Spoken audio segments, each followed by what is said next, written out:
नमस्कार दोस्तों, मैं आचार्य के शास्त्री वास्तु एवं ज्योतिषाचार सूर्या ज्योतिष में आपका स्वागत करता हूं। मित्रों, अब हमारा जो अध्ययन चल रहा है वो कुंडली विश्लेषण का चल रहा है। कुंडली विश्लेषण में हमने वर्ग चार्टों को आपको बताया और उसमें नवांश कुंडली के महत्व के बारे में बताया, आपको समझाया। हमने ये बताया आपके लिए कि प्रत्येक भाव के लिए जो भी हम भाव रीड करेंगे, जिस भाव का अध्ययन करेंगे, प्रत्येक भाव के लिए लगन कुंडली के साथ नवांश कुंडली का देखना बहुत जरूरी है। नवांश कुंडली लगन कुंडली की आंतरिक जो स्थिति होती है उस चीज को दर्शाती है। हमने बहुत आसान तरीके से आपको बताया था कि ग्रह यहाँ पर किसी राशि में बैठा है, मान लीजिए वो कर्क राशि में बैठा है और वही ग्रह नवांश में कर्क राशि में पहुंच गया तो उसको वर्गोत्तम बोलते हैं।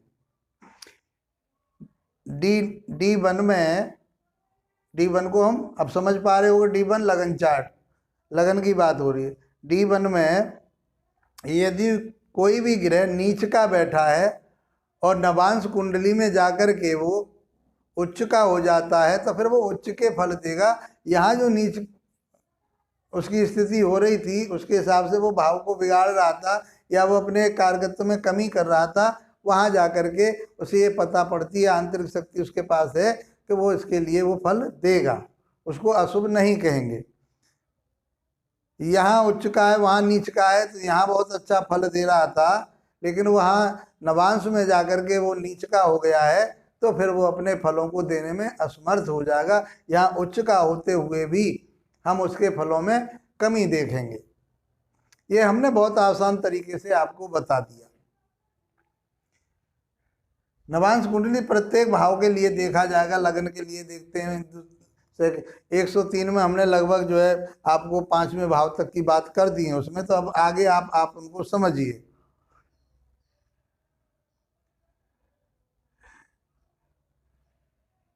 छठे को हम अलग से पढ़ाएंगे।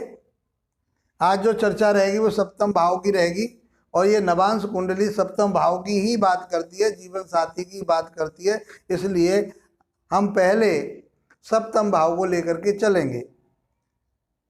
सप्तम भाव से वैवाहिक जीवन कैसा होता है, उसका जीवन साथी कैसा मिलेगा उसका, ये सब गणना हम यहाँ से करेंगे। क्या वैवाहिक जीवन उसका सुखी रहेगा या वैवाहिक जीवन दुखी रहेगा जीवन भर, या उसका तलाक होगा, या लड़ाई झगड़े होंगे, या खुशहाली में चलेंगे आजीवन। ये सब गणना हम सप्तम भाव से करेंगे। इसमें हम कुछ भावों को, कुछ चीज़ों को लेकर के चलेंगे और बताएंगे इसको। उसके बाद फिर हम संतान को दोबारा से आपको बताएंगे। क्यों कि जब तक विवाह ही नहीं होगा, अब हम संतान को आपको बता देते, अब विवाह उसका हुआ है कि नहीं हुआ है, हम संतान की बात करने जा रहे, तो पहले उसके विवाह की बात, जब पत्नी होगी या पति होगा तो संतान होगी। तो सबसे पहले हम अब क्या देखेंगे, नवांश कुंडली जीवन साथी के बारे में बताती है तो हम यहीं से शुरुआत करते हैं। तो पहले आज हम जो बताएंगे आपको जीवन साथी के बारे में बताएंगे, सप्तम भाव के बारे में बताएंगे और जीवन साथी को कहाँ से देखते हैं, 7वें भाव से देखते हैं। इसको दारा भाव कहा गया है, हम आपको पहले बता चुके हैं। इन भावों का विश्लेषण करने में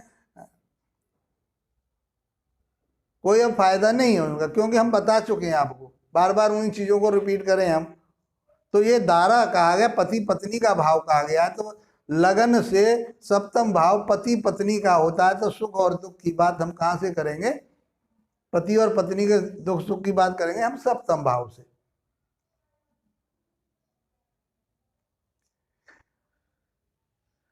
और उसके साथ फिर नवांश कुंडली को देखेंगे, क्योंकि नवांश कुंडली जीवन साथी के बारे में ही बताती है।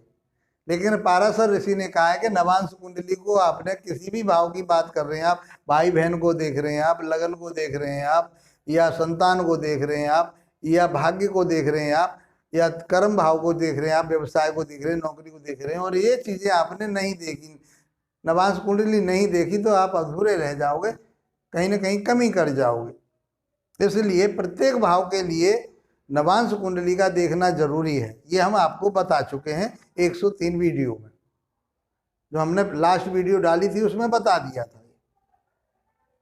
अब आज जो हम देखेंगे केवल मात्र जीवन साथी के बारे में बात करेंगे, क्योंकि वो षोडश वर्ग में हमने जितने भी चार्ट बताए हैं आपको, लगन कुंडली तो ये संपूर्ण जीवन की का विश्लेषण करता है, संपूर्ण जीवन के बारे में बताता है, तो इसको तो देखना ही है। उसके साथ फिर चंद्रमा को भी देखना है, उसकी स्थिति क्या है, मानसिक स्थिति। चंद्रमा मन का कारक कहा गया है, प्रत्येक भाव के लिए देखिए, उससे आपको पता पड़ेगी, आप बहुत सटीकता पे जाओगे, समझ पाओगे और समझा पाओगे। जो सिद्धांत है शास्त्रीय सिद्धांत, उनसे अलग भटक जाओगे तो फिर भटक जाओगे, फिर आपके कोई निर्णय नहीं ले पाओगे। इसलिए जो शास्त्रों में कहा गया और जो हमने आपको बताया शास्त्रों के मुताबिक, उन्हीं चीज़ों पर रहिए। तो आज हम चर्चा करते हैं 7वें भाव की, पति पत्नी के बारे में बात करेंगे। ये पुरुष जातक की कुंडली का हमने विश्लेषण करना है आज। तो हमने आपको बताया वही 3 स्तंभ में हमारे पास कौन कौन से, नंबर 1 भाव, नंबर 2 भावेश, और नंबर 3 पर कारक, ये देखना है। और नंबर 4 पर हम क्या देखेंगे, चंद्रमा की स्थिति देख लेंगे।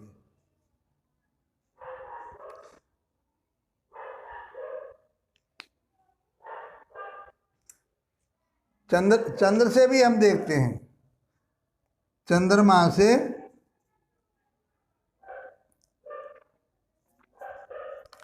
सप्तम भाव।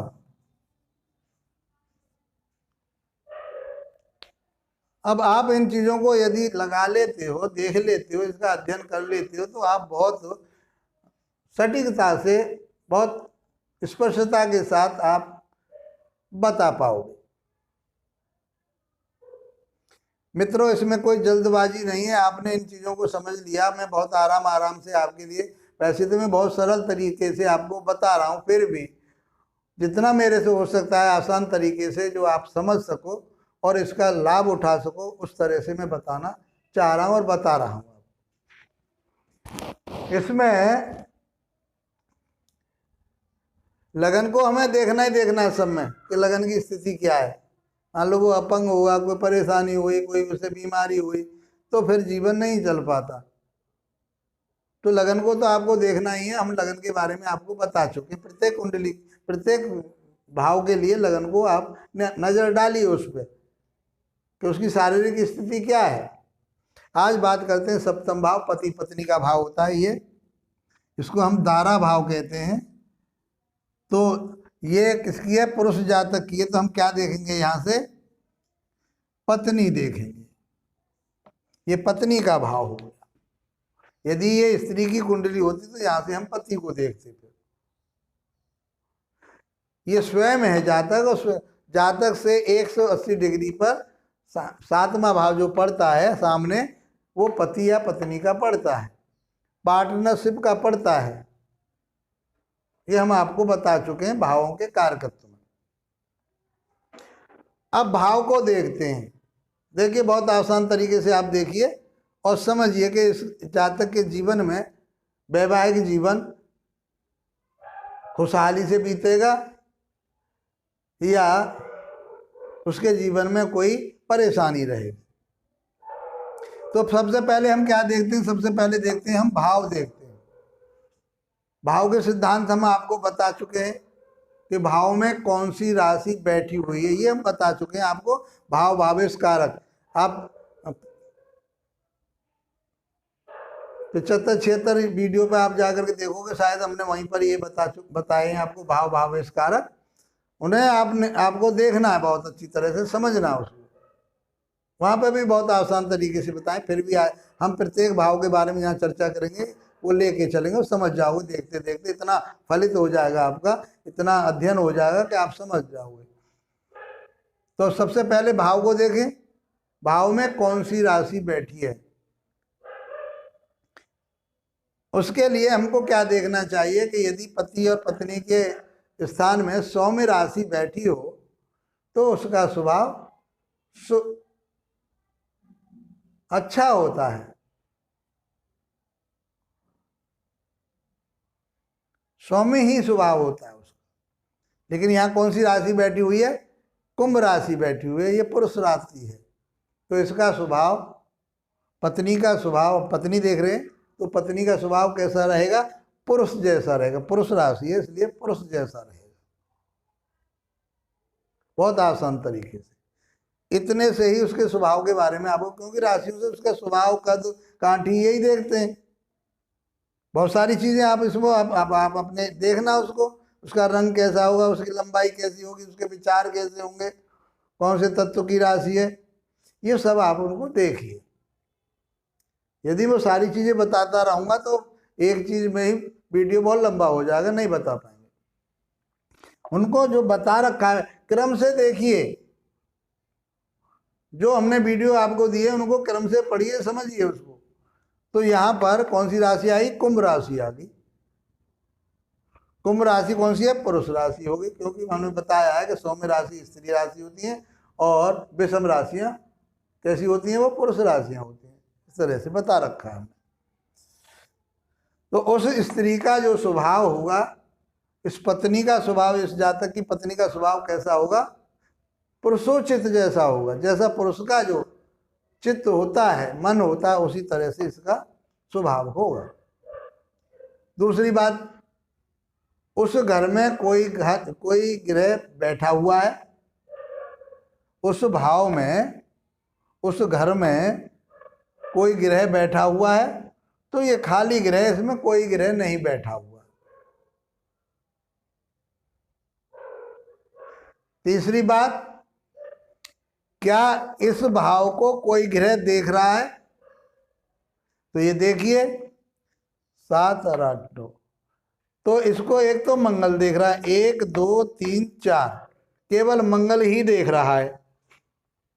तो इसकी किसकी दृष्टि है? इस पर है मंगल की दृष्टि। मंगल देख रहा है इसको। अब मंगल किसको देख रहा है? शनि की राशि को देख रहा है।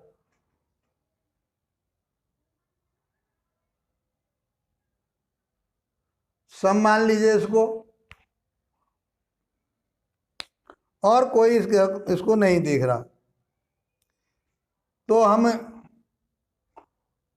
ये कह सकते हैं कि ये भाव के हिसाब से तो ये कमजोर हुआ।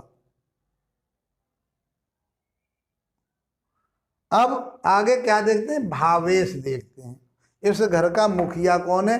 तो मुखिया है शनि। कुंभ राशि है तो कुंभ का स्वामी होता है शनि। शनि कहाँ बैठेगा? तो शनि अपने घर से 12वें भाव में बैठ गया। बुरा हुआ, लेकिन अच्छाई क्या हुई कि वो अपने ही घर में बैठा हुआ है, तो इतना बुरा नहीं मानेंगे। तारतम्य दिमाग में, माइंड में रहना चाहिए। इन ग्रहों के विचारों को अपने विचारों से मेल खाते हुए चलना चाहिए। कुंभ का भी स्वामी शनि है, मकर का भी स्वामी शनि है, तो अपनी ही राशि में, अपने ही घर में गया है वो, लेकिन छठे भाव में गया है तो कुछ कमी करेगा। ये मानिए, कुछ कमी करेगा, ज़्यादा नुकसान नहीं देगा। नंबर 1, भावेश को देख लिया। भावेश किसके साथ में बैठा है? तो गुरु के साथ बैठा है, केतु के साथ बैठा है। तो गुरु को तो वो सब मानता, आदर करता है गुरु का। और केतु कैसा फल देगा? तो गुरु का भी फल देगा, शनि का भी फल देगा। तो ये तो सम हो गया, कोई बुराई नहीं रही इसमें। यदि हम गुरु को देखेगा शनि, तो केतु भी गुरु के समान ही इसके साथ काम करेगा। तो गुरु और केतु के साथ बैठा है। अब क्या कहते हैं फिर, क्या उस भावेश को, क्या वो भावेश अपने घर में बैठा है? नहीं बैठा, अपने घर में सातवें भाव की बात हो रही है। क्या उसको देख रहा है? अपने घर को नहीं देख रहा। 12वें में बैठा, गुरु और केतु के साथ बैठा है, तो इस भावेश को कोई और ग्रह देख रहा है, तो इसको राहु देख रहा है, तो कुछ कमी करेगा। वैसे राहु इसका मित्र माना जाता है, राहुवती काम करता है, राहु जो है शनिवत काम करता है, तो इतना बुरा इसको फिर भी नहीं कहेंगे, क्योंकि राहु भी देख रहा है वहां 12वें भाव से बैठ करके। तो शनि यहाँ पर कारक भी माना जाता है, छठे भाव का, मंगल और शनि, तो ये इतना बुरा नहीं हुआ। तो भावेश कुछ क्या, भावेश शुभ हो गया, भाव ये तो शुभ हो गया। अब बात करते हैं कारक की। तो पुरुष जातक की कुंडली में सप्तम भाव का जो कारक होता है वो शुक्र होता है। कौन सा कारक होता है? शुक्र होता है। और स्त्री की कुंडली में कौन कारक होता है? तो गुरु को देखते हैं। पति का कारक कौन होता है? गुरु। पत्नी का कारक कौन होता है? शुक्र। पुरुष जातक के लिए, पुरुष जातक की कुंडली में जब भी हम कारक देखेंगे सप्तम भाव का, तो शुक्र को देखना है। स्त्री की कुंडली में जब भी कारक सप्तम का देखेंगे, शुक्र को देख लेंगे वहां पर, क्योंकि वो दोनों के अटैचमेंट का, प्यार का कारक होता है। लेकिन वहां हम किसको देखेंगे? गुरु को देखेंगे, गुरु को नहीं छोड़ना। समझ पाए होगे आसानी से? तो यहाँ का कारक कौन हुआ? शुक्र हुआ। हमने भाव की बात कर ली, भाव कुछ कमजोर है हमारा, भावेश कुछ शुभ हो गया, भावेश हमारा शुभ हो गया। कारक यहाँ का है शुक्र, और शुक्र कहाँ गया? शुक्र गया तीसरे भाव में, अपने ही घर में जाके बैठ गया है। अच्छा हो गया, बुध के साथ बैठा हुआ है, और अच्छा हो गया, शुभ ग्रह के साथ बैठ गया। तो कारक भी हम क्या माने? क्या कारक पर कोई दृष्टि है? 1 2 3 4 नहीं है किसी की भी दृष्टि। शनि की दृष्टि जा रही है यहाँ से, 7 8 9 10 शनि की दृष्टि जा रही है। तो शनि तो उसका खुद भावेश है, तो कोई नुकसान नहीं करेगा, फिर मित्र भी है उसका। नियम है, यदि भाव भावेश कारक और भावेश अपने घर को देख रहे हैं, या कोई भी ग्रह अपने घर में बैठा हो, अपने घर को देख रहा हो, तो वो अशुभ परिणाम नहीं देता, शुभ परिणाम देता है। तो हमारा भाव कारक भी शुभ हो गया। अब चंद्रमा को देख लें। तो चंद्रमा से साथ यदि हम बनाएं, कुंडली जगह नहीं है, चंद्रमा से भी फिर हम इसी तरह की चंद्रमा को लगन में रख करके, और सारे ग्रह जैसे रखे हुए हैं वैसे ही रख करके, फिर हम चंद्रमा से 7वां भाव देखेंगे। 1 2 3 4 5 6 7। बहुत कम लोग देखते हैं इस चीज को। मैं आपको बहुत गहराई की बात बता रहा हूँ, जो शास्त्रों में कही गई है कि चंद्रमा से भी 7वें भाव को देख लेना चाहिए। पाराशर ऋषि ने यह कहा है कि चंद्र कुंडली में या लगन कुंडली में जो भी बलवान हो उससे सप्तम भाव को देखो, लेकिन लगन कुंडली को तो देखना ही है। जब लगन कुंडली को देखना ही है, तो क्या कह सकते हैं कि चंद्रमा से भी सप्तम भाव को देख लेना चाहिए। चंद्रमा से उसके मानसिक स्थिति के आधार पर उसका सप्तम भाव क्या कहता है। तो यहाँ पर बुध और शुक्र बैठे, सप्तम भाव हुआ कौन सा? सामने का। और यहाँ तुला राशि बैठी हुई है, तो बुध और शुक्र बैठे, ठीक हो गया। कारक तो वही शुक्र रहेगा, भावेश यहीं बैठा है, भाव सही हो गया, भावेश सही हो गया, और कारक भी शुक्र यहीं का है। तो ये तीनों चीजें यहाँ से शुक्र, यहाँ चंद्रमा से शुभ हो गई। तो हम इसको कहते हैं कि चंद्रमा से भी ये शुभ हो गया। समझ पाए होगे आसानी से? इसमें ज्यादा गुणा भाग करने की जरूरत नहीं है, केवल मात्र देख लेना है आपको। अब चलते हैं कि D9 का क्या महत्व रहा। अब D9 में जाकर के हम देखते हैं कि ये चीजें यहाँ तो हमें को प्राप्त हुई, क्या D9 इसकी आज्ञा दे रहा है? इसकी सत्यता को तो यहीं से पता पड़ेगी क्या है।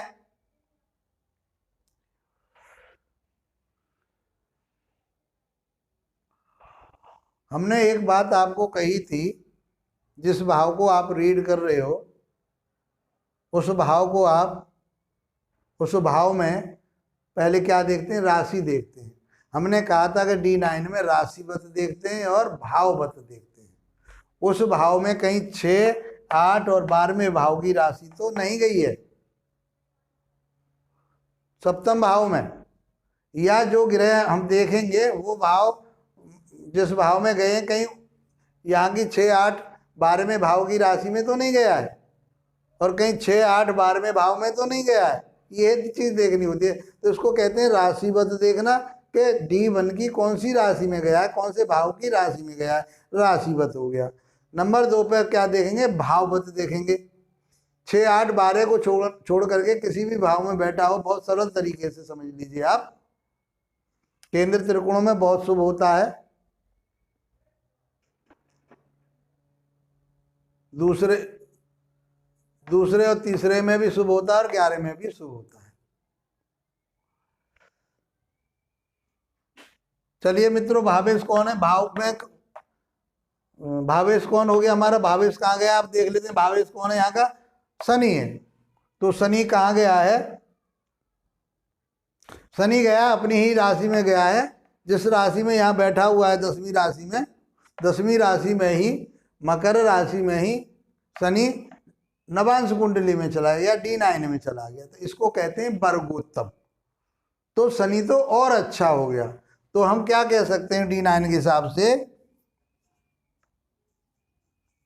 भावेश शनि प्लस प्लस हो गया, यहां से भी शुभ लगन कुंडली से और नवांश से भी शुभ, क्यों दूसरे भाव में बैठा है। राशि क्या है उसकी, राशि उसकी क्या है, छठे भाव की है, लेकिन अपनी ही राशि है, इसलिए इसको बुरा नहीं कहेंगे। तो ये डबल में हो गया। अब किसको देखें, कारक को देखें। कारक कौन है, शुक्र है। शुक्र की स्थिति कहाँ है, शुक्र जाकर के मीन राशि में गुरु के साथ और राहु के साथ बैठ गया।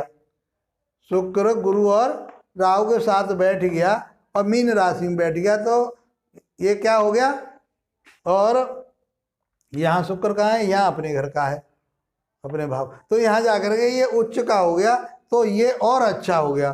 तो कारक देख ले हम, कारक शुक्र ये भी प्लस हो गया, बहुत अच्छा हो गया। तो हमने ये देख लिया। ये 12वीं भाव की, ये 12वीं राशि कहाँ की है, ये देख लेते। 8वें भाव की राशि है, चौथे भाव में चली गई, यहाँ ये कमी हुई उसमें।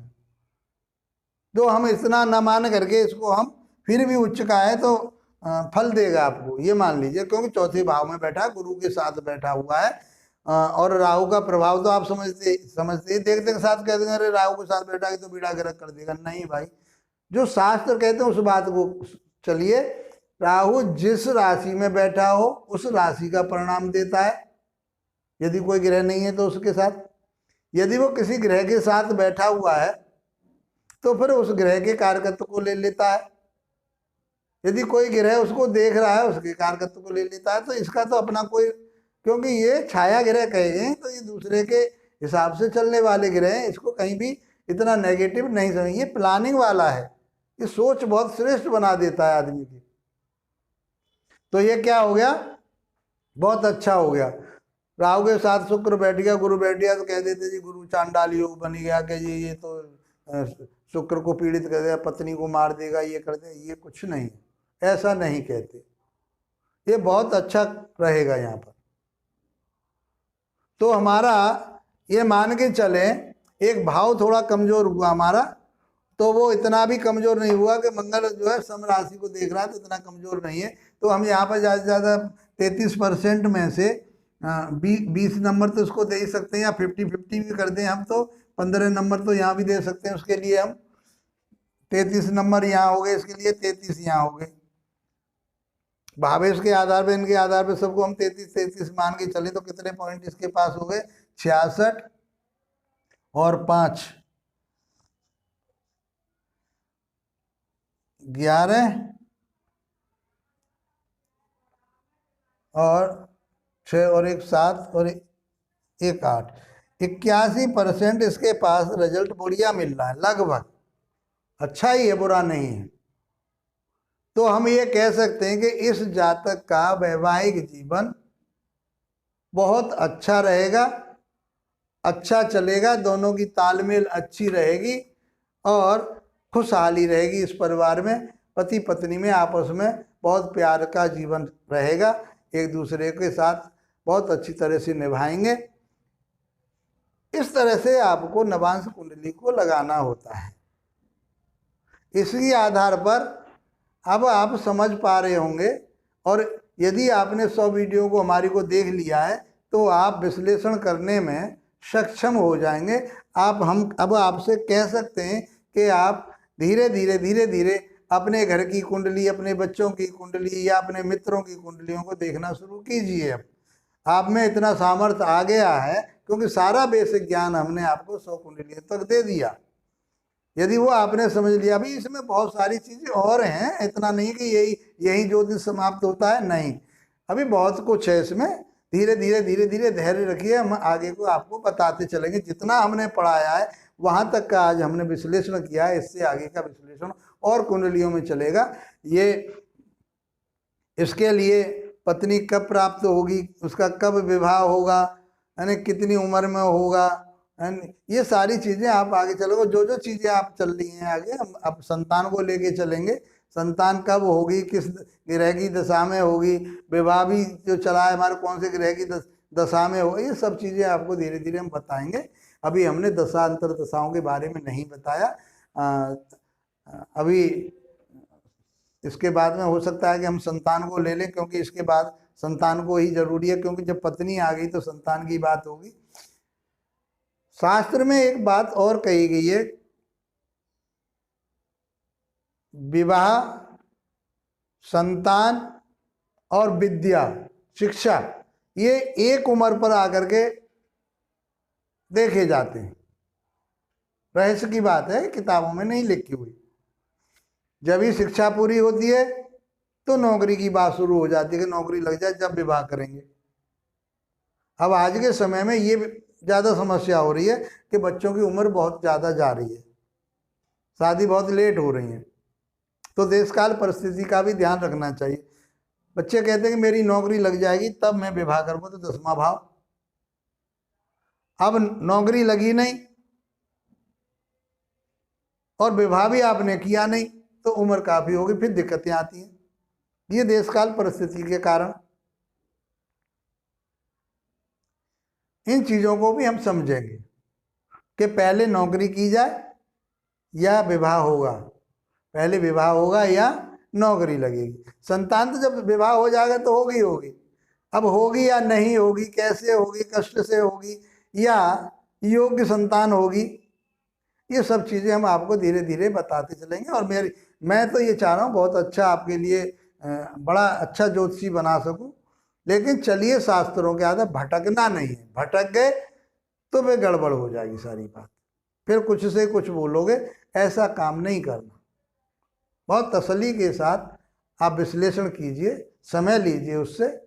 आज नहीं समझ में आई, कहिए भाई मैं बताऊंगा, अभी मेरे पास समय नहीं है, कल देख करके बता दूंगा आपको। लेकिन उलट सुलट मत करो, ज्योतिष का नाश मत करो। ज्योतिष बहुत कुछ बताती है, सब कुछ बताती है। यही 12 भाव, यही 9 ग्रह, वही 27 नक्षत्र, वही 16 वर्ग, अष्टक वर्ग, बहुत सारी चीज़ें आएंगी आपके सामने, बताएंगे। आप धैर्य रखिए। आपको यदि मेरा ये चर्चा अच्छी लगी है, आपको ज्योतिष ज्ञान अच्छा लग रहा है, तो आप इसको लाइक कीजिए, शेयर अवश्य कीजिए, ताकि दूसरे लोग भी इसका लाभ उठा सकें। जब आप शेयर करोगे तो वो लोग भी इसका लाभ उठा पाएंगे, जो इसके जिज्ञासु लोग हैं। मैं तो अपना प्रयास कर रहा हूँ इस टेक्नोलॉजी के माध्यम से जितने लोग सीख सकें, सीखिए आप, बहुत आसान तरीके से सीखिए आप, और अच्छे ज्योतिषी बनिए। आप बेरोजगार हैं, कहीं हिसाब नहीं बनना, तो इस ज्योतिष को अपना करके आप अपने जीवन में इसका लाभ उठा सकते हैं।